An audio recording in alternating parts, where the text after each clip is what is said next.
Welcome to Terrace Neighbors, the Terrace House podcast. I'm Taylor. And I'm Courtney. This is our episode 8, right? This is our episode 8. All right, episode 8.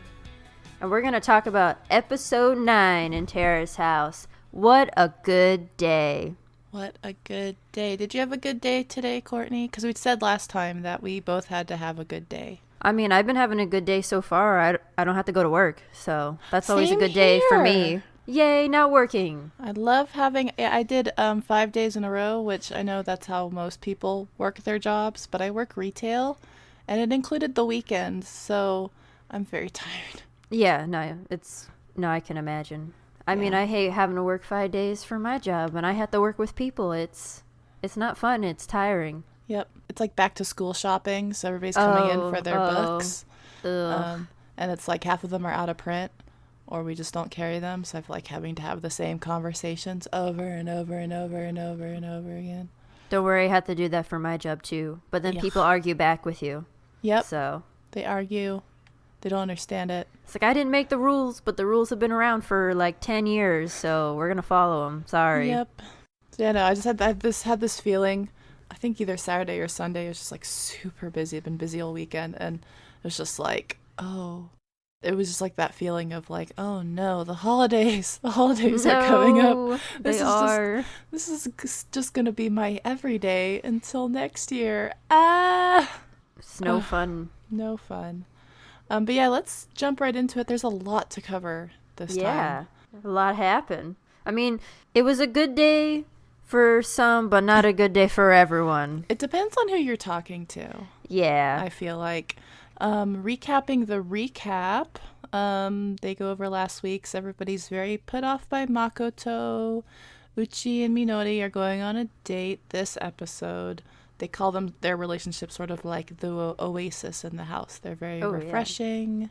Yeah. And the hosts are dressed very autumnly, I noticed. Like, they're all wearing sweaters. Yeah. It's a lot of like grays and white and an orange and gray striped sweater. Was it gray? I know it was orange. Yeah, well, there was a lot of just kind of muted tones. I mean, I guess that's true in the summer too, but I feel like Japanese winter fashion is very somber. Mm-hmm. But also feels appropriate for now. I mean, I know for both of us where we're at, it's still like hot, but trying to get into the feeling of fall. I'm ready. I know California will always like, it'll get kind of cold and then for like a week and you'll be like, oh, autumn's here, and then it'll get hot again. So I know we're in that sort of thing, but we haven't actually hit that yet. So I'm waiting for it to come, but it's actually been going on for a while. So yeah, I know this time last year it was like 108. Jesus Christ. It got really, really cold, and then like around September 1st, it just a giant heat wave rolled through and it was 108 degrees. I mean, I don't think we've had a day here that's been higher than like mid-90s, I think. Mm-hmm. So it's been very fortunate, very nice. I mean, it's still there's like the humidity, so it makes it feel hotter than it really is. But my mom has been telling me it's like, oh, where we're at, it's like 103 today, 106. I'm like, oh my god. Yep. Yeah, it was like, I remember trying to play D&D with my friends, like over Discord or whatever, and like it's like 108 degrees and I'm like not paying attention, and I keep having to readjust because I was sliding out of my chair because my legs were so sweaty. No. So we were in the recap. Recapping the recap, somber colors, sweaters. Yeah, whatever. Weather.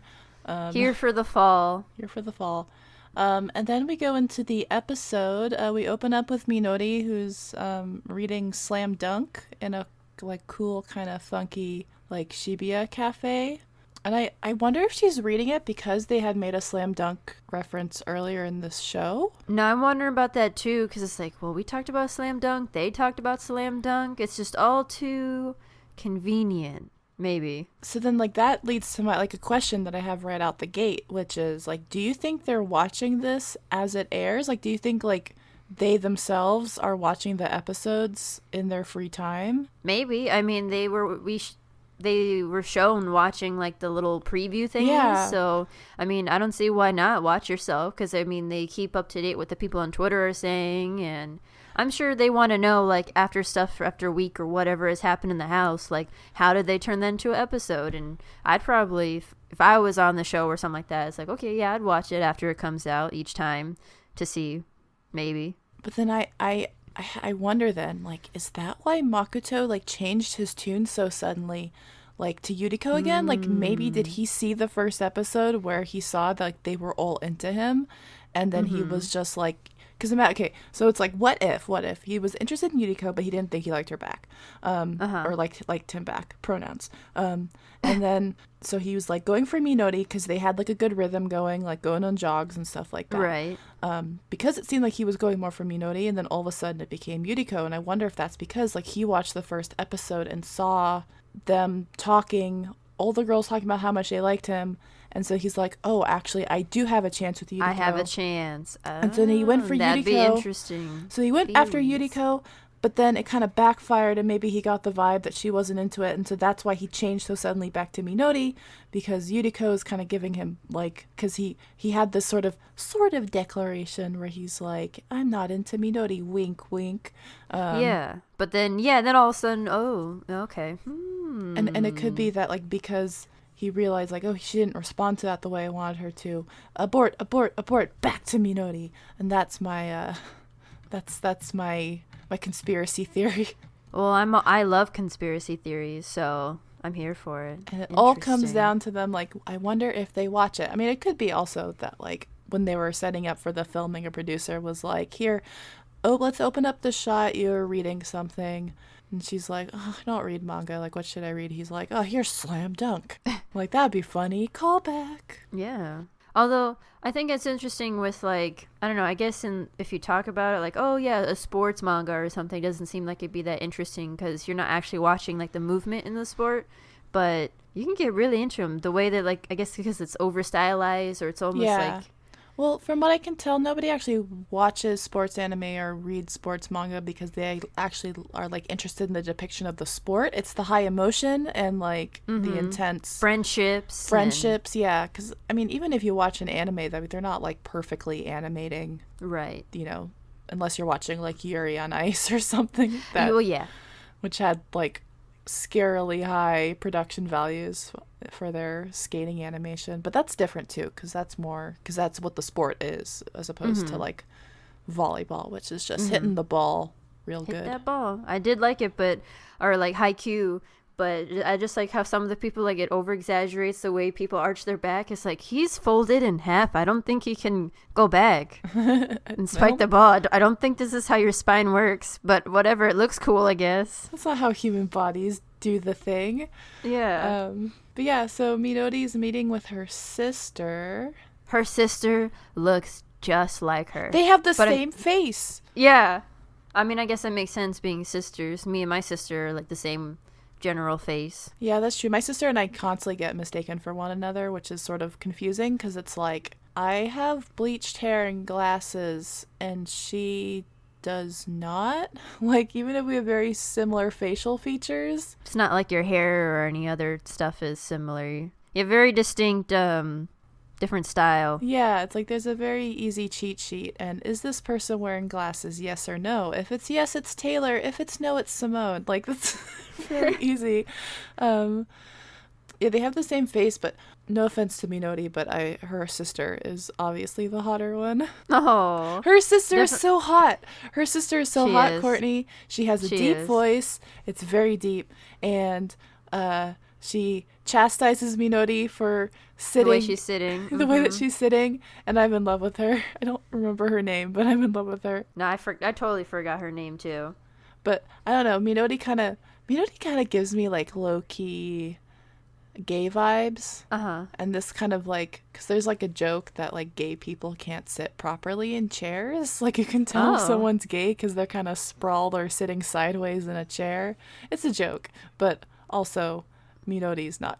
She has really bad posture and she's, like, kind of sits all sprawled out on the couch. So I mean, she sleeps all sprawled out on the couch too, so that's true. And I do like her sister brings it up. It's like, aren't you, like, ashamed of your sloppiness or whatever she want to call it? But I think it's part of Minori's charm. I like it. But yeah, so they kind of talk about work and school, or mostly work. Oh, but her sister also brought up about how, like, no one chastised Minori about not having a clear future. They all picked on Mizuki. Yeah. So, like, even her sister is just like, that's weird that they like Yeah. totally passed over you and went after. You somehow just went under the radar. But yeah, so they kind of talk about career stuff.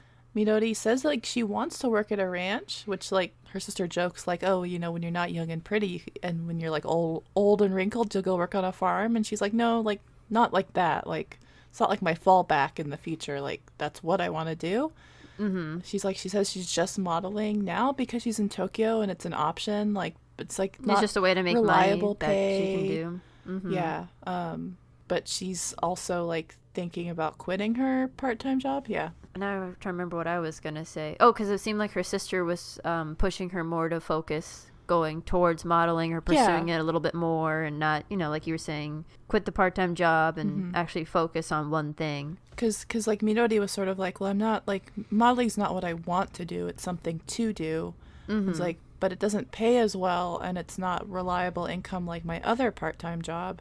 And so like when she's presenting those two, like logically I feel like you'd be like, okay, well then maybe, you know, focus on the job that will help you pay rent. Or but then her sister's like, oh well then you should go for the modeling one, quit your other job and just focus on modeling and make that like a steady job, which is sort of an interesting. Well, I mean, maybe I don't remember what her, or if they even said what her part-time job was, but I mean the modeling one has the potential to grow really big or become that one reliable thing. So maybe that's why her sister's focusing more on that.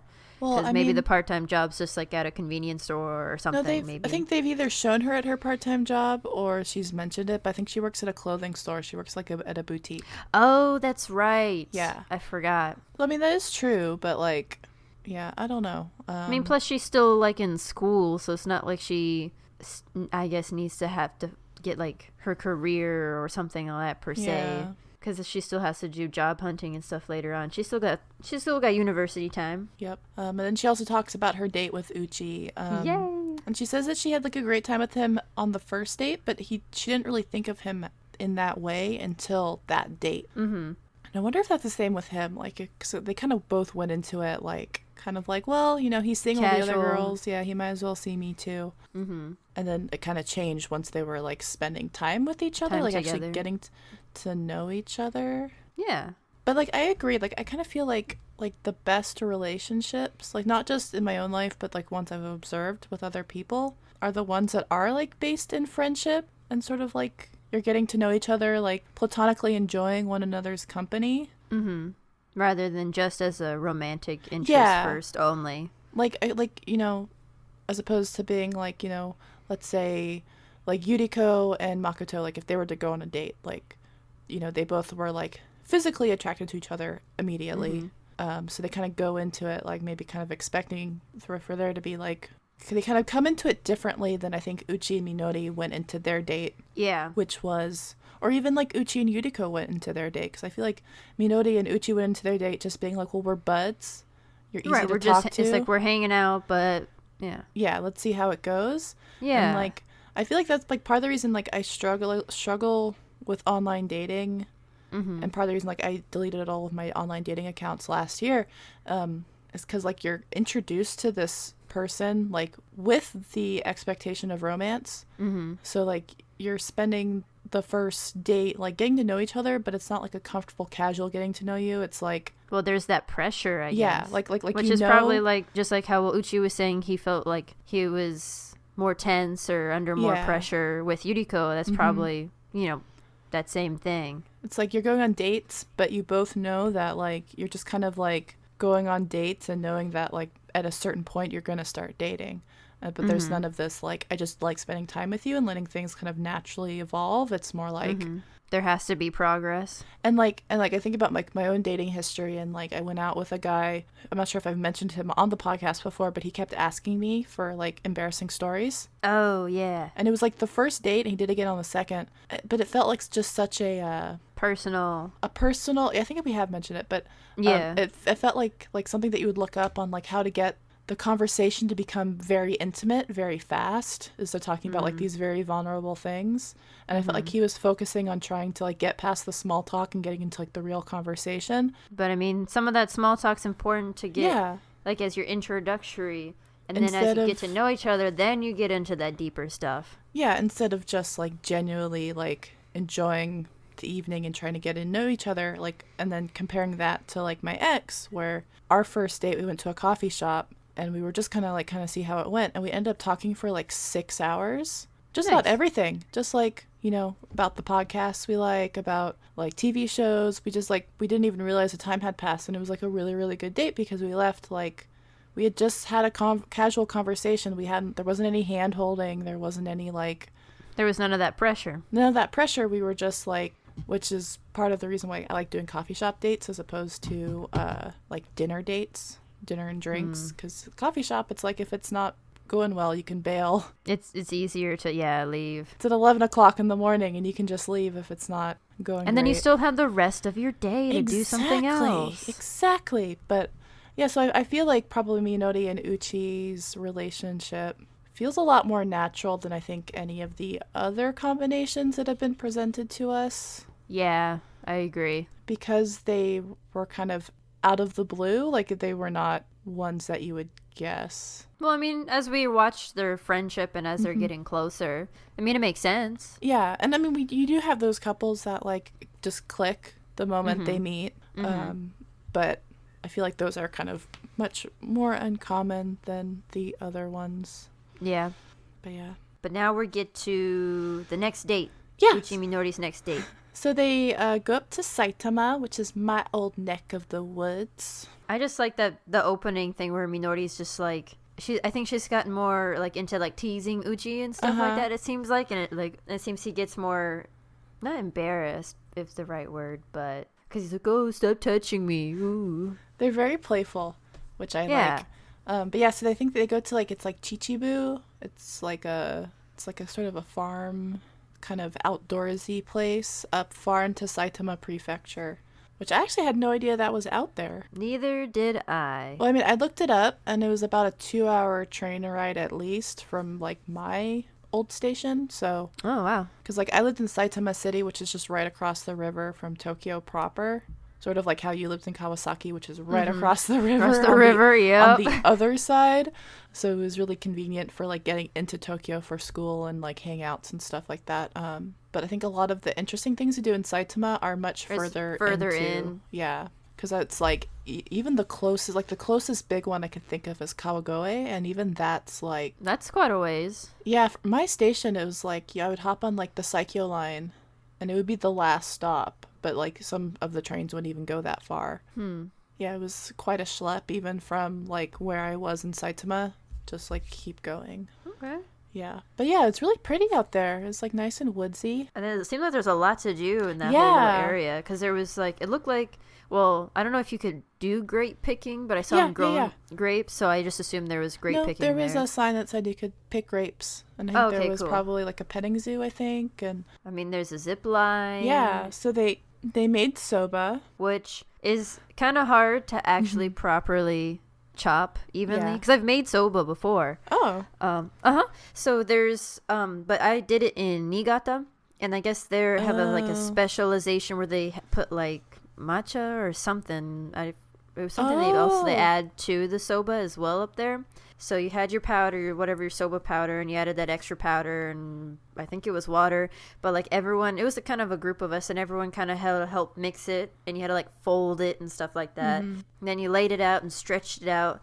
And then like what they were doing, where you had that wooden thing up against the knife to try and keep the line straight. Of course, the guy who's showing us how to do it, he's just like cha-cha-cha-cha-cha-cha, doing it, and it's all even and beautiful.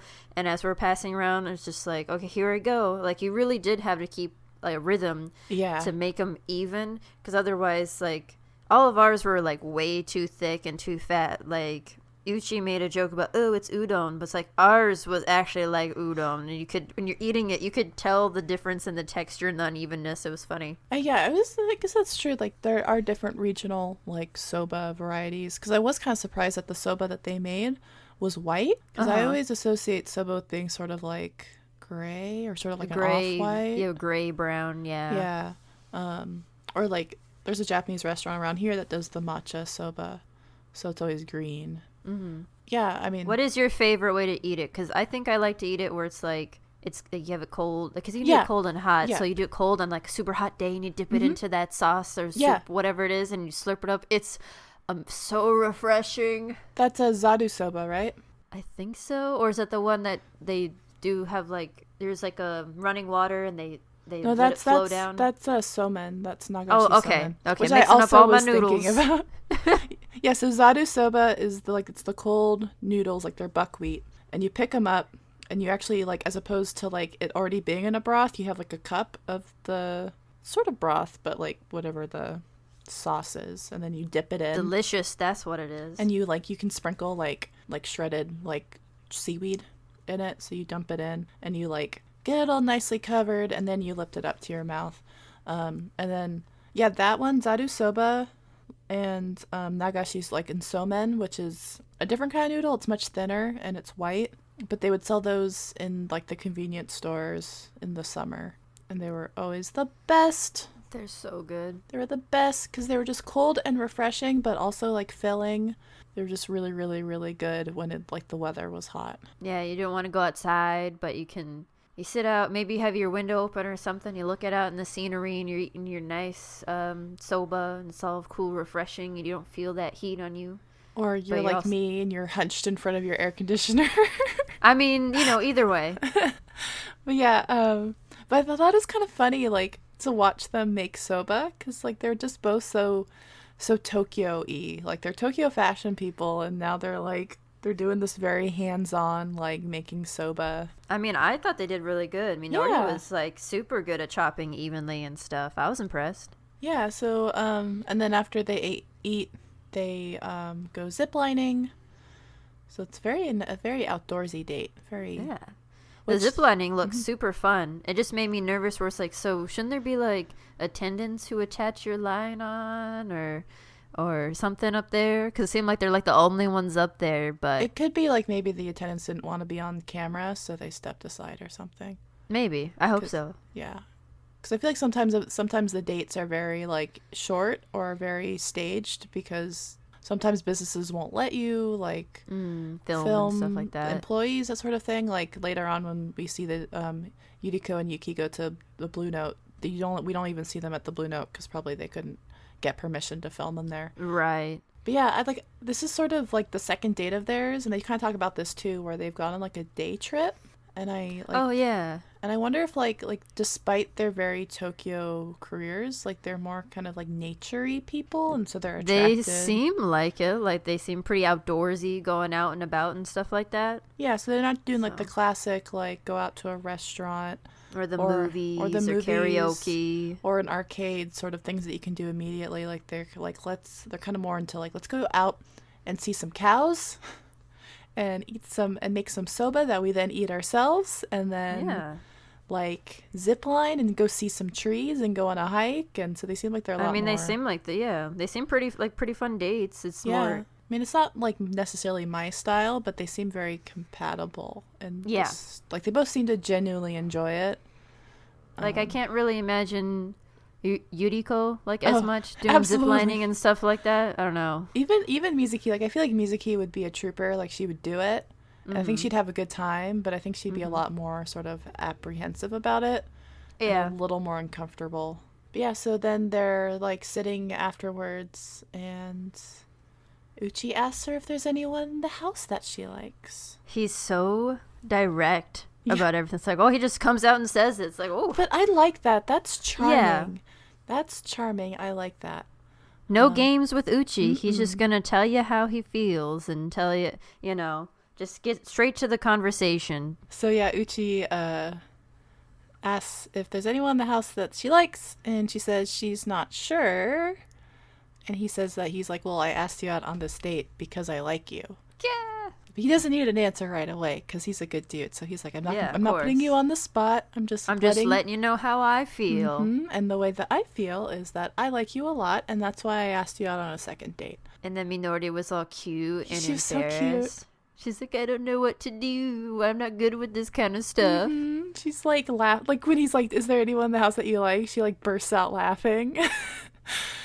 And it was very natural and very like. Well, I'm glad that Uchi is so direct because Minori, well, she doesn't seem she's quite that way. Yeah, like I feel like Minori. I don't know, like, because we learn later on exactly why Yuriko came on the show, and I have a slight feeling like I kind of get the vibe that like Mizuki's probably on here to meet people, like, you know, be in this sort of thing. But I feel like Minori is sort of she doesn't seem like the kind of person who would be on a show like this. Yeah. So it is very like, so I feel like if she were to develop feelings for somebody, she would not be the one to initiate it. Right. I don't think she's very aggressive in that way. No. But yeah, but they cut to the host, and it's funny because like Yu's like kind of slouched back on like the couch, and she's drinking something, and she's just like, "What the heck? He's cute." I was like, that's a mood. That's exactly how I was like, "What? This is adorable." Just she came out of nowhere. We didn't know he was best boy until he showed us he was best boy. He's the best boy. He's the best boy we've been waiting for. The best boy we deserve. He is the best boy. Didn't know about.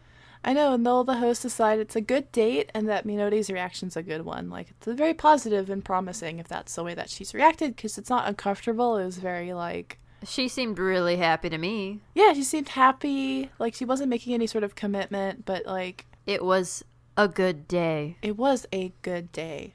And I took, like, a note, sort of, is, like, what I really love about, like, Japanese variety show formats is, like, instead of having a studio audience to kind of react to things like you get on, like, game shows or whatever, they let the crew laugh. Oh, yeah, I do like where you can hear them laughing in the background and stuff like that. Which is somehow funnier, because, like, rather than being, like 100 people laughing unison, it's like 3 guys just guffawing. Yeah. It doesn't feel forced, and it feels very, like, natural. Because then there's this moment where Yamasato, he's just sort of like, okay, well, I'm waiting for, like, the bad thing to happen. Like, it's been too good. Something bad's got to happen now. They're like, okay, because they're watching the edited episodes.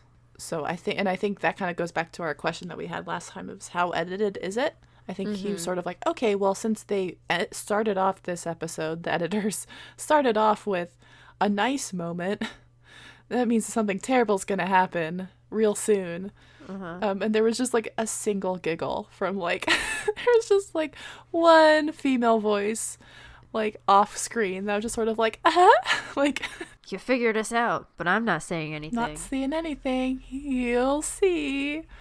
I thought that was funny, but I do like that when you're watching like variety shows, like Japanese television. It's. I mean, sometimes they do have sort of larger audiences, but oftentimes. I mean, I feel like that's what the bigger variety shows, and you have like a bunch of different hosts and then a big audience watching. But with like this kind of thing, it's a lot smaller. Yeah, it was like Morning Musume used to have a TV show and called Hello Morning, and they would play games and they would do stuff, but they would also like put on these they would do these sketches. Okay. These like shorts, like comedy sketches, or sometimes they'd be longer, but they had like recurring characters, and it was sort of like SNL, but if all of the sketches took place in the same town, but people came and played different characters. Okay. So it was like a neighborhood. They're like, here's the neighborhood, and let's see what kind of interesting people move through the neighborhood. Oh, that sounds fun. But it was these idols, you know, ranging in age from 12 to like late 20s, playing characters. And it was like the oldest member, who was 24 when she first joined the group. She was like part of the first generation. So she like, I think pretty much by the time she left, she was close to 40. Oh, wow. Like, and not like, she had left the group early on, but like by the time she stopped doing stuff with this like production company, she was close to 40. And so she would always play sort of like the straight man. So she'd be like, you know, a teacher or a police officer, and she would just sort of be like reacting to these really comedic characters that were like popping up with sort of the younger members. But they put so much work into these things, and sometimes they like weren't very good at, like, there was a girl who would played like a really cute character who was just really sad all the time, but she couldn't make herself cry, so she would like turn her head away and then grab like eye drops. And so like it was kind of cheesy, but that was also part of the joke, was that it was sort Yeah, of like this very low production value, seeing this like that's awesome. 14-year-old idol girl come out in like a bald cap because she's playing like a 10-year-old boy, or she's playing like a rough alcoholic Showa era type dad with like the belly warmer. That's Um, awesome. but they never did this to like a huge audience, so it was always just these girls just doing their best to be entertaining, and then just the delighted laughs of all the like studio employees. It was always just really charming and funny because they didn't have like huge people like cheering and laughing. It was just them Mm-hmm. doing it for the sake of doing it, and then just Right. absolutely tickling the people, like, The like crew and the all that. crew and stuff like that. Yeah. I wonder if they. Do you think they have some episodes on like YouTube and stuff? That sounds super Yeah, funny. you can actually find stuff on YouTube all the time. I can send you some. Okay, cool. Because I am definitely interested in watching Oh now. yeah, I'll find you some good ones and I'll send them to you. Okay, cool. Uh, but yeah, so then we cut back to the house, and Minori and Uchi are sewing together, which is real cute. Yeah, it is cute. They're getting cuter and cuter every day. They feel very coupley. Like that's something that you do. Like they feel like they've gotten really close. Yeah. And then we kind of see Makoto. He's writing something on a shoebox. Yeah, so being all secretive. What's he Yeah. making? What's he doing? He comes up the stairs, and as he passes through and sees Minori and Uchi in the living room, he kind of like does a shh, like holds his finger up, and uh, Minori and Uchi kind of give each other like sort of like a perplexed look, as I know that. What's he doing? and What's then going on? he goes upstairs, and he leaves it in the girls' room, and it's a present for Minori. He even drew a little heart. He bought her running shoes. But Nikes aren't cheap. And They're he got her not. shorts, too. Yeah, like he got her like a running outfit with some nice shoes. Like the shoes alone, like they can be like $80 plus. Yeah. And then like he comes downstairs, and I don't know, it's like this sort of kind of like weird moment, because like Uchi and Minori are like over by the sewing machine, and they're very close and they're working on it together. And like Makoto's sitting on like the other side of the couch. Yeah, it would just it didn't really feel like awkward per se, but it did feel like, he's just kind of there, Yeah. but he's not really welcome. But Mm-mm. so they're like kind of ignoring him because they're doing their own thing. They've been doing it, Yeah. and he's just kind of there, kind Well, of. he seems sort of agitated, and I think the Yeah. awkwardness comes from the fact that he's sort of like, he's obviously very unhappy in Yes. this moment, and we've just Yes. seen that he's like has purchased a very extravagant gift for the girl who's over there, like her face 2 inches away from another guy. Right. Um, Having a great time. Yeah, and Sewing and bonding. he's just like, let's run, and like Gucci's like, oh yeah, that sounds good. I don't know, and so like I don't know, it's He's weird. just trying to, I guess not force his way in, but interrupt Yeah. their moment basically. And like, and especially like when Minori goes and she gets her stuff, so she finds the shoes and she brings it down. I think Uchi realizes like that's what's happening, It's and like, so oh, so they're talking about the shoes, and she has her whole outfit, and like Uchi, this seems like he just kind of sits there, lets out this sigh, like just like, oh man. But also there's a moment where Minori's like holding up her shoes, and she's like, can I wear these without socks? And I'm just like, why would you go running without socks? yeah. I mean, that's kind of gross, but I've learned that a lot of people they don't wear socks with their shoes. That they should be wearing socks with those shoes. I don't get it. I don't understand why, but a lot of people still do it anyway. Those the few brief times I've worn like tennis shoes out, even like out into the backyard, like I'm gonna go throw something away and I don't like want to fully put on my shoes, so I just like slip my bare feet into a pair of sneakers. It's like the most uncomfortable thing in the universe. It just It does not feel good. does not. Also, like, how did he know her size? I mean, maybe if he was Yeah. only slightly off, but like, I don't know when he asked her about her shoe size. I guess it was an off-camera thing. I don't know, but Well, but I mean, it is a Japanese household. The shoes are in the genkan, like in the entryway. oh, that's right. That's so right. he could have That's true. just like. So at first I was Looked like, at maybe him. he asked Mizuki, and it's like, no, he probably could have just gone downstairs and checked inside her shoes and seen what size they were. That makes more sense, but I don't know. I was so perplexed. There you go. Words. Like, what the heck? How does he know her size? How does he know what kind of size shorts she wears? How does he know this? What is he doing? Where is he getting his information? Just creeping around the girls' room. Yeah. Yeah, and so they go on a jog, and then they're sitting out in the park down where they usually kind of have their break. And Makoto is trying to up his appeal real hard. Yeah, he's like, he talks about like how he would do anything for Minori. Anything. That's why he bought her those shoes, because he would do anything. But because he's focusing so hard on the baseball, he can't do anything for her right now. Yep. But baseball will be over in a couple of weeks. Right. Because I think she says like that at the end of October she's quitting her other job, and so but she says at the end of this month, so it's probably like end of September, beginning of October. And so but once that's over, then he wants to close the gap between them. Close the gaps. Ooh. I don't know.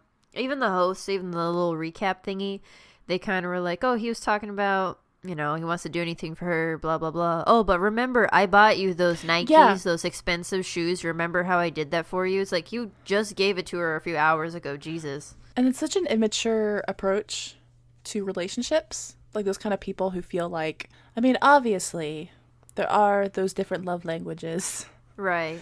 If you are a Christian 30-year-old housewife and or recently a queer illustrator on Twitter, you've probably heard about the 5 love languages, and there definitely is a love language of giving gifts. Right. For some people, that's how they show their affection. But the way that he framed it like that, he was not necessarily doing it because he knew it would like make her happy. Like it felt like it was just a way for him to look good to her, not really doing something good for her, or if like that makes any sense. Sort of that like, I'll keep giving, that Harvest Moon style, I'll keep giving you stuff until your affection points have reached a certain threshold and you think kindly of me.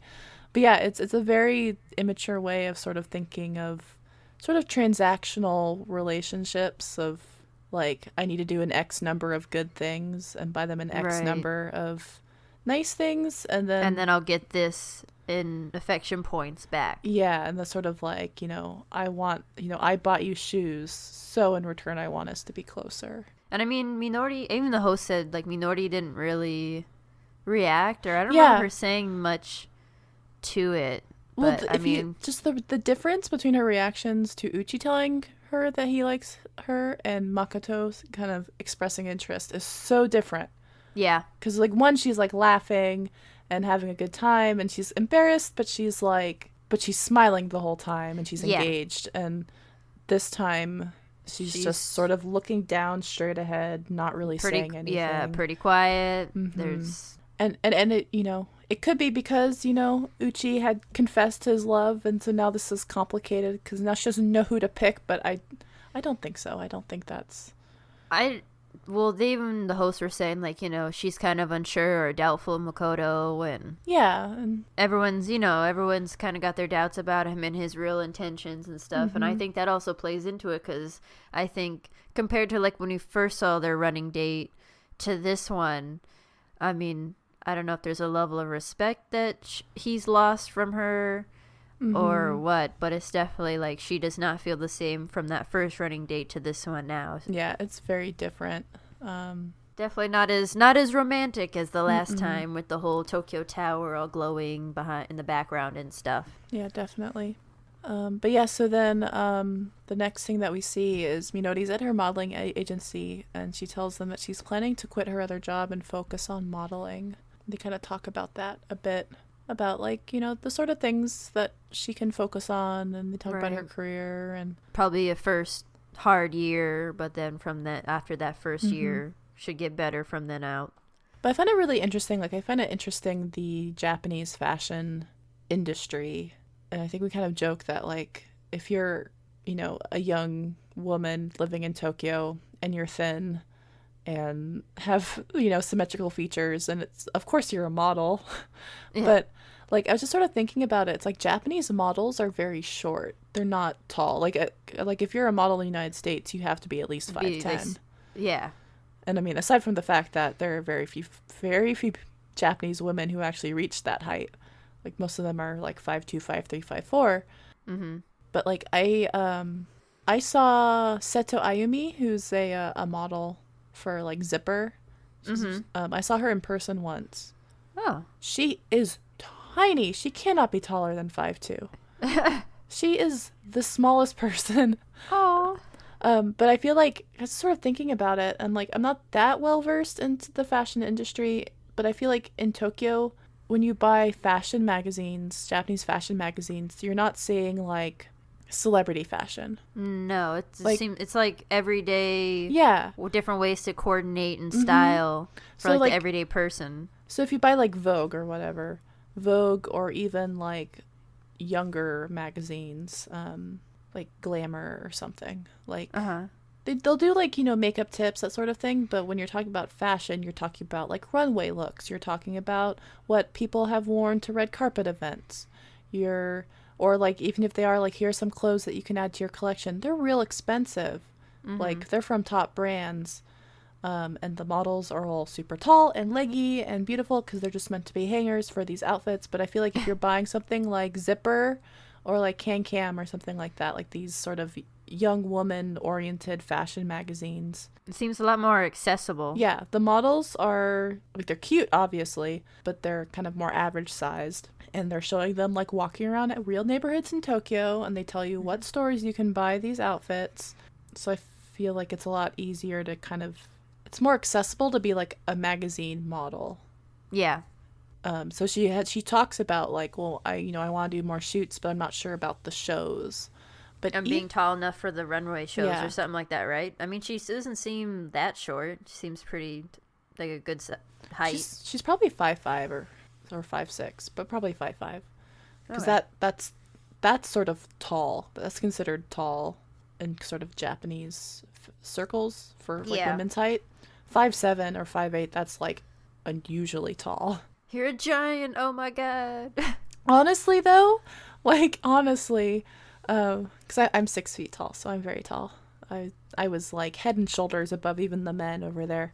But even then, thinking about like the runway fashion shows, it's like they do Fashion Week, but it's not, Tokyo is not a big high fashion capital. Yeah. I mean, I guess it is. Like, I mean, there are plenty of like really fancy brands on Omotesando or something like, and like Ginza. Mm-hmm.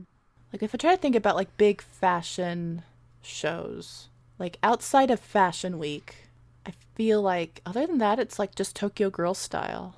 That's the big one. Yeah. But that's all streetwear. That's like Liz Lisa and sort of Shibuya 109 or La Forêt, the sort of. Well, again, but those still feel like, accessible to the everyday person. Yeah. And those are like shopping malls where if you could fit in the clothes, if you could fit in the clothes and you had like a fashion budget, could afford to buy like brand name stuff as opposed to just going to Uniqlo. I mean, Uniqlo has cute stuff too. I still have They some do. of my shirts and all that from there. So But yeah, and then next we see Yuriko and Yuki are on their Blue Note date. We don't actually see them at Blue Note. because I was confused at first. I was like, they're walking away. It's like, did they go to Blue Note or are we walking to the Blue Note? Yeah.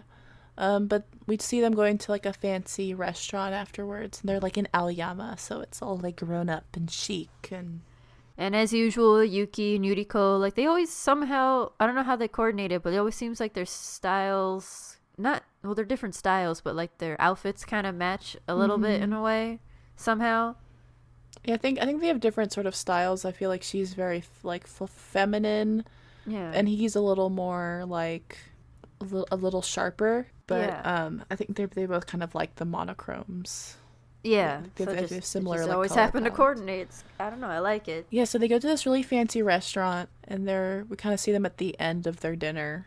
They come to talking about Yuki's ex-boyfriend, or not Yuki, Yuriko's ex-boyfriend. Yeah, Eh. so like Yuriko opens up the conversation by saying like she joined the house thinking that it would help her mature. Yeah, that's right. But she realizes she's been passive, and so now she wants to be a little more proactive. Mm-hmm. You can kind of see Yuki going like, "Ooh, eyes emoji," like. Yeah. Oh. But then she's like, "Remember the ex I told you about?" Poor Yuki. And she's like, "Yeah, I joined Terrace House because we had just broken up, and it was a really rough breakup. And I wanted to get over him. I thought I yeah. could get over him. I thought maybe I'd find a new relationship, rebound a bit." Yeah. Like, so I thought I'd be able to like give up on him, but like he texted me the other day, and it brought back all of those feelings. Yeah, because I guess he had seen one of the episodes or something. That's what the host guesses. Maybe he saw her on TV, but she's like, yeah, and I'm like, it brought back all those feelings. So I think like maybe we should I'm thinking like I want to get back together with him. I'm gonna like text him and tell him I want to see him. Yuki was such a trooper. He's just like, yeah, well, I mean, do it. Congratulations, I support you. And he's like, I support your decisions. Go for it. But it sucks so much that the title of this episode comes from him just very I know. He's like, oh, it's a good day, while like Yuriko's smashing his heart by having him take her to the Blue Note, then to a really nice restaurant. Then to dump like, oh yeah, no, you're just my, we're just friends. And right after they're talking about this, he's like, okay, I guess we should go. So like, I think they've already paid for dinner. And then she announces she's getting back together with her ex-boyfriend. I mean, I can't blame Yuriko for being smart and doing it that way, I suppose. But... And they immediately, like, cut to Yamasato just, like, yanking the earbud out of his ear and going, it's hell! Jikoku... And I'm like, that was me. That's me. Yuki's face at the end, it was just like, God. He's trying so hard to, like, keep it cool, but you can tell he's just, like, taken aback. He has just the most, like, frozen smile on his face the whole time. Oh, God. Oh, my God. And, like, Yamasato has, like, a really good recap of just, like, which everyone else was like, well, that's just a theory. I think you're being mean. But I don't know. I can see it. It's just, like, it's like she's on TV. She came on TV. She, like, met some new people. Her boyfriend noticed, she got to go to an aquarium, and she got a guy take her to the Blue Note and paid for it. She got a free Blue Note ticket. Getting all jealous. And her ex-boyfriend noticed her again, and they point out that probably the ex is the most arrogant, because it's like he broke up with Yuriko because it wasn't really working, but then he sees her on TV. And then wants to get back together all again. And she looks so good because she's on TV, so she's probably putting more effort into her hair and makeup and her outfits. And she looks like just so cute, and she has all these flattering camera angles, and she's seen all these other guys, just all of them fall over themselves to be with this girl. And now he's sort of like, I made a mistake. I should get back together with her again. Yep. But it's not like she's still in school and he's still in school, so it's not like their amount of time they have is changing or anything like that. But Courtney, what if he just realized how much he loves her? I guess. He saw her face on the television, and he was just like, I can't. She's so beautiful. She's just so beautiful. I can't live apart. I hate the idea of her being with another man. I made a mistake. I made a mistake. I'm going to marry her immediately. We can make it work. Ugh. It's definitely not what it is. I've never met this man. But I have a feeling that, I don't know, I have a feeling that anybody who goes after Yuriko is that type. I don't know what it is. It's just Yuriko is she's like such a bunny rabbit. And I feel like just anybody who just goes, that's my type. It's just inherently a little bit predatory. Oh. I don't know. That's my biased opinion. I mean, I kind of agree with it. Let's see. So now Yuki gets home. He's just he's so shell-shocked. Yeah. He talks to Makoto about what she said. And he's like, yeah, at the time I was trying to act cool and be like, yeah, that, it's all good, go for it. But now I'm just thinking, like, what the heck, man? What's up with that? He's like, I'm just sort of caught in like a state of like, like just like, what? He's still trying to process what just happened. What just happened? Because guaranteed when she was like, he took her to this night date, they've been on a couple of dates already. I feel like they've had the most dates. Because Uchi and Minori are like, we're on a second date, so now we're a thing. But meanwhile, Yuki and Yuriko have gone on they've gone to several nice restaurants. Yeah, and they still haven't made like any progress. Really. So, but I think like, so they've been on all these really nice dates, and she's like, I'm going to be more proactive. And he's like, yes, score. Yes, I'm here for it. Great. Awesome. And then she's like, I'm going to do it, but not with you. Yeah, pretty much. That's exactly what she did. Because I feel like Yuriko's too smart. She can't not know what she was doing, like the timing wise, and telling him about that. Like, she can't not know that telling Yuki that, you know, giving him this big thing about how I feel like she's maybe been giving him hints from the beginning, because it was like their first hangout where she's like, I'm trying to get over my ex-boyfriend. Well. And so now she's like, remember the ex-boyfriend? It's not working. I'm going to get back together with my ex-boyfriend. But like she sort of like we were talking about like Makoto, like I don't think he's that dumb to not realize, like when he was doing the texting, to not realize how that might come across. Yeah, no, she has to know. Like, she's like, yeah, this is gonna suck for him, but this is what I'm doing. Well, I feel like Yuriko has proven herself to be sharp when it comes to like social cues and that sort of thing. Yeah, that's true. I think she's too sharp to be like, oh, I was just telling him what the thing. She can't not have realized that he's definitely into her. So I think that was her way of turning him down in just the most brutal way possible. Yeah. Way to make him feel bad about himself. I don't know. Maybe really it was all the way to get back at him for how he made Mizuki feel bad. I mean, I would hope, but it's all in layers. But it's just like, I think the only way that you could have made it worse is to end up with like, and I think your mustache is stupid. Oh. That's the only way she could have just like torn out his heart and stomped on it. Because just that emotional ramp up that must have happened when she was like, I'm going to start being more assertive. And then it's like volleyball. Just kind of serve it up and then immediately smash it back down. Smash it down. I mean, just look how much has happened to Yuki. He used to be like the villain in the house, and now he's just a sad, heartbroken man. Just sad. Yeah, but then like I mean again, like he and Makoto are just sort of laughing. They're just like, what the heck has just happened? And then like they cut to like Yuriko, and she's assembled. Like they're talking about this, and Uchi's asleep.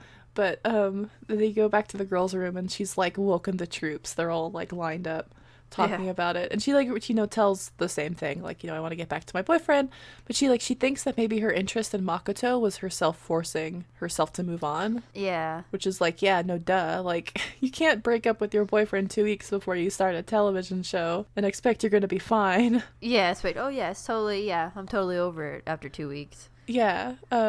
And then she's like, yeah, well, you know, and they're like, but what about Yuki? And she was like, well, he's always been like someone who's easy to talk to, but he's just a real good friend. She's like, I never really was that romantically interested in him. I was like, yeah, that was clear. Like, it's not a surprise at all. Yeah. We all could tell except for him. Oh my goodness. I feel so bad for him. I feel bad. Like, partially it's also like, it's the hubris of man. He's like, it's his fatal flaw, Greek tragedy. It's come around to it's his downfall. Yeah. His own whatever. It's what's that, your fatal flaw called? I don't know. We can go hamartia. That's what it is. Hamartia. Oh, yeah. I didn't know that word at all. That concept of hamartia. It's that fate that is what makes a Greek tragedy tragic. It's the protagonist's tragic flaw or their error that sets the story in motion. It causes their fortune to go from good to bad. So they are their own downfall, essentially. Well, I learned something new. Welcome to Taylor's Literature Corner. What makes the Oedipus Rex a tragedy is not that he has married his mother and killed his father and his children are born of incest, because that's happened before the play has started. That's not the tragedy. He's just, everyone's like, well, it was foretold, that was his fate. No, his fate was to marry his mother, kill his father, marry his mother. That was the prophecy that was foretold at his birth. And so some people think that the tragedy is that his biological parents sent him away to avoid that fate, but because he was sent away, he did not recognize his father when he encountered him on the road and killed him, and did not recognize his mother as his mother when he married her and was awarded the city of Thebes. But the actual tragedy, it could have ended there. He could have never found out and been real happy. But because of his tragic flaw, which was arrogance, this belief that he was going to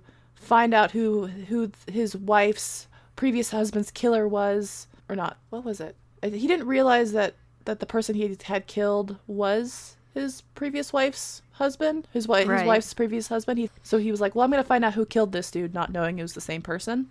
So his arrogance and curiosity. So, it was his arrogance and curiosity that is what revealed the truth. that he was the one, that this rando he thought he killed years ago Was his daddy. was his dad, and it was also married to his wife, whose husband he thought had been mom. killed by robbers. So then he discovers the truth, and he gouges out his own eyes in his guilt, and he exiles himself. And that's the tragedy. It's not because of the prophecy. The prophecy just said this is what's going to happen, and it already Right. happened. That happened years ago. That's over, dude. The prophecy's been fulfilled. You're good. Everything out here is fine. You can be your own man, but it's because of his tragic fatal flaw that he discovers the truth, and he's blinded and wanders the hills forever. Interesting. So Cool. yeah, so Yuki is Oedipus. That's what I'm getting to. It's very early in the day, and I usually can explain Oedipus a lot better than I don't know. that. I thought it was pretty good. Thank you. I understood. Thank As long you. as, Yuki doesn't, cut off his feet and lose his ability to tap dance. I can never because of tap this. dance again.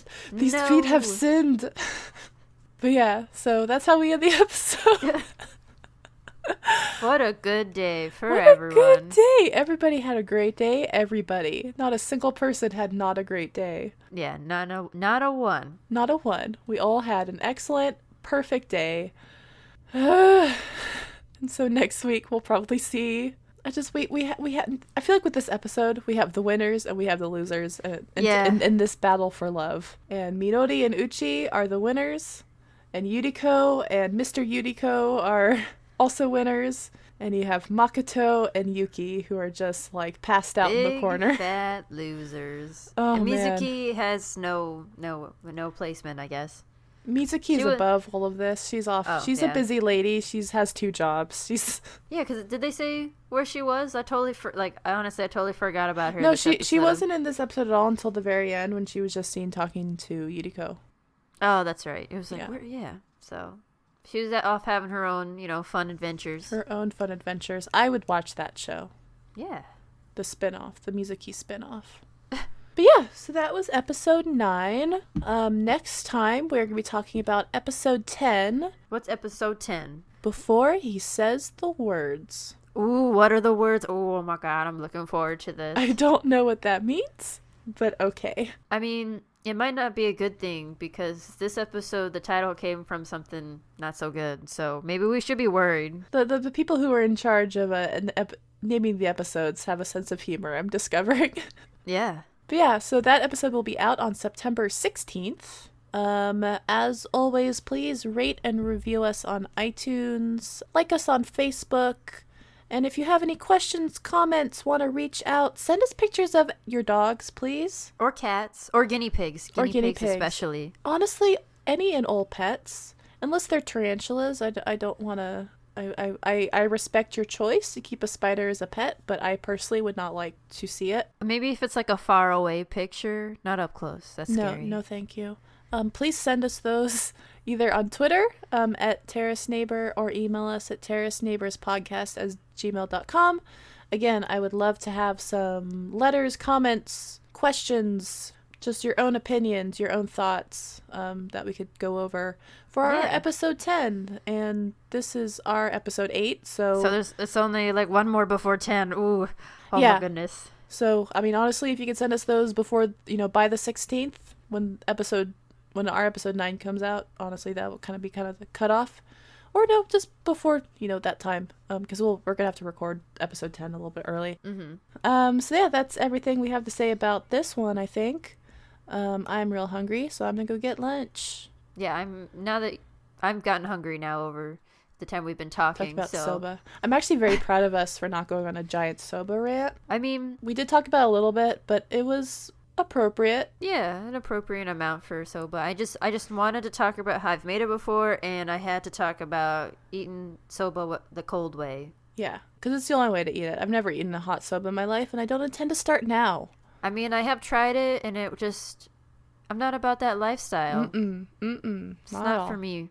No, thank you. Udon, hot and stuff. Yeah. I can get behind that, but I do love me a good kitsune udon. yeah, oh god, yes. But Especially when the little tofu packets they get filled with broth, and you bite into it, and it's like a burst. yes. But soba, you're a cold girl for me. But anyway, thank you so much for listening. And yeah, thank you. Yeah, we'll see you next time. See you next time. Bye. Ooh, that was in unison.